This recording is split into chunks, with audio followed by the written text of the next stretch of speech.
가피풀 말씀 테마 세상에서 믿는 자로 산다는 것.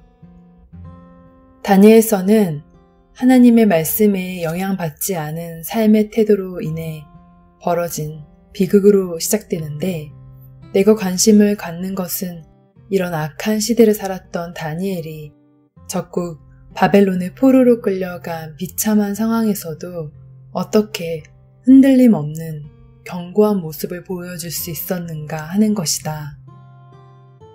이 질문을 염두에 두고 다니엘서 1장을 보다 보니 거기에는 몇 가지 비결이 있었다. 그중 한 가지를 살펴보겠다.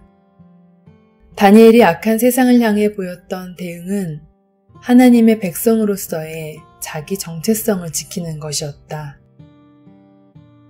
바벨론 포로 정책의 가장 큰 목표는 잡아온 포로들을 바벨론 문화로 세뇌시키는 것이었다. 이것과 관련하여 바벨론이 취한 정책은 세 가지였는데, 첫째는 유능한 포로들을 잡아와서 바벨론의 언어와 문학을 가르치는 것이었고, 둘째는 그들에게 과분한 대우, 즉 왕의 음식과 포도주를 먹고 마시게 하는 일종의 유아 정책이었다. 겉으로 보기에는 참으로 과분한 대우 아닌가? 그런데 포로들에게 이런 호의를 베푼 그들의 정책에는 숨은 의도가 있었다. 그들이 행한 세 번째 정책을 보면 그 의도가 드러난다. 바벨론이 시행한 세 번째 포로 정책은 창씨 계명, 즉 이름을 바꾸게 하는 것이었다. 환관장이 그들의 이름을 고쳐 다니엘은 벨드사살이라 하고, 하나냐는 사드락이라 하고, 미사엘은 메삭이라 하고, 아사랴는 아벳느고라 하였더라. 다니엘서 1장 7절 말씀. 왜 이름을 바꾸게 하는가? 그 이름에 담긴 의미 때문이다. 다니엘은 하나님은 나의 심판자란 뜻인데, 바벨론이 바꾼 그의 이름인 벨드사살은 벨이여 나의 생명을 보호하소서란 뜻이다. 여기서 벨은 바벨론의 주신인 마르둑 신을 말한다. 다니엘의 새 친구의 이름도 마찬가지다. 하나냐는 여호와가 은혜를 베푸신다라는 뜻인데, 바벨론이 바꾼 이름 사드락은 아쿠의 명령이란 뜻으로 아쿠는 달의 신을 가리킨다고 한다. 미사엘은 누가 하나님인가? 라는 뜻인데, 바벨론식 이름 메삭은 누가 아쿠의 신인가? 라는 뜻이다. 아사랴는 여호와께서 도우신다 라는 뜻인데, 아벳느고는 느고 혹은 느보의 종이란 뜻으로 느보는 마르둑 신의 아들로 알려져 있다. 바벨론이 바꿔버린 이름들의 공통점이 무엇인가? 다 바벨론 신의 이름이 들어가 있다는 것이다. 의도가 분명하지 않은가? 포로들에게 과분한 고급 학문을 가르쳐주고 왕의 음식을 먹게 해주면서 노린 그들의 의도는 딱 하나다. 하나님의 백성으로서의 정체성을 빼앗는 것이다. 나는 하나님 백성으로서의 정체성을 빼앗으려는 바벨론의 정책이 오늘 우리 시대에도 그대로 적용되는 것 같아서 두려움을 느낀다.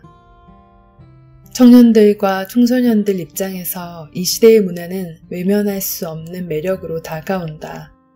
그들에게 절대적인 영향을 미치는 스마트폰도 그렇고, 매일 접하게 되는 인터넷과 영화와 각종 영상도 떨치기 어려운 매력이다. 그러나 이렇게 떨치기 어려운 매력으로 다가오는 각종 문화 속에는 하나님의 말씀이 전하는 가치관과는 너무나 다른 메시지가 내포되어 있다.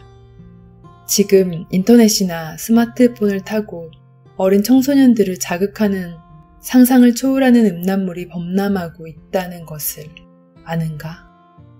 그 음란물들이 아이들을 유혹하며 소리친다.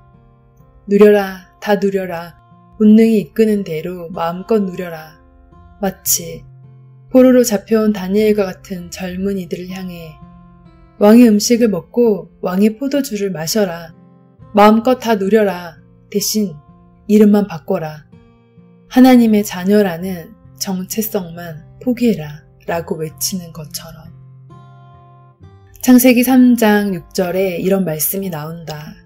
여자가 그 나무를 본즉 먹음직도 하고 보암직도 하고 지혜롭게 할 만큼 탐스럽기도 한 나무인지라. 여자가 그 열매를 따먹고 자기와 함께 있는 남편에게도 주매 그도 먹은지라.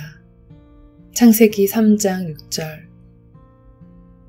오늘 우리 시대의 문화가 바로 먹음직도 하고 보암직도 하고 지혜롭게 할 만큼 탐스러운 나무 같지 않은가. 이런 현실이다 보니 신앙교육이 비집고 들어갈 자리가 보이지 않는다. 이것이 우리 아이들을 혼미하게 만드는 세상 문화의 현실이다. 여기서 드러나는 다니엘의 귀함은 이렇게 문화로 세뇌하려는 바벨론의 정책에 대해 단호한 거절로 대응했다는 것이다. 다니엘이란 이름을 포기하고 벨드사살로 바꾸라는 환관장의 요구에 대한 다니엘의 단호한 태도를 보라. 나 다니엘이 중심에 근심하며 내 머릿속의 환상이 나를 번민하게 한지라. 다니엘 7장 15절. 나 다니엘에게 처음에 나타난 환상 후 다니엘 8장 1절.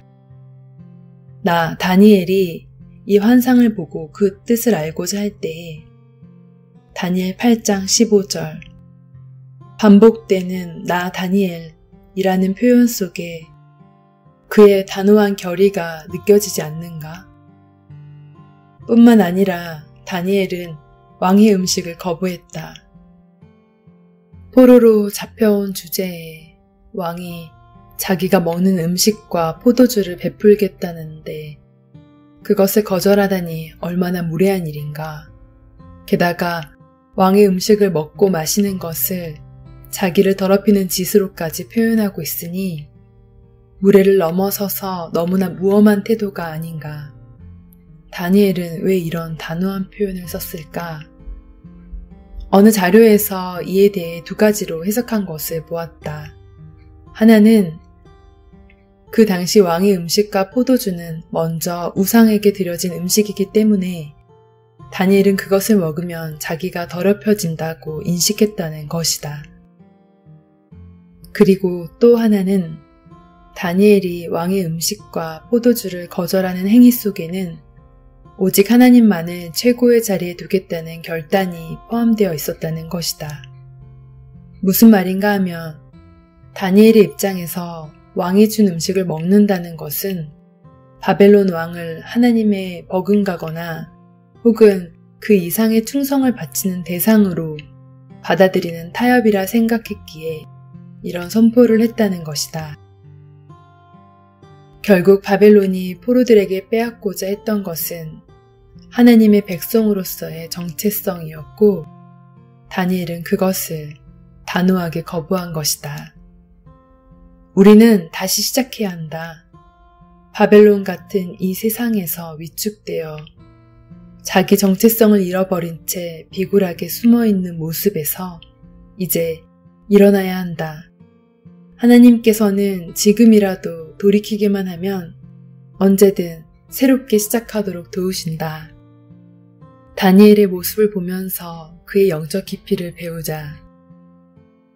우리 내면에 비굴하고 우울하고 패배감에 시달리며 늘 안 된다고 생각하는 그 모든 것들을 단번에 몰아내시는 성령의 역사와 능력을 우리가 다 경험하게 되기를 바란다. 이찬수의 세상에서 믿는 자로 산다는 것 중에서 갓피플 말씀 테마 세상에서 믿는 자로 산다는 것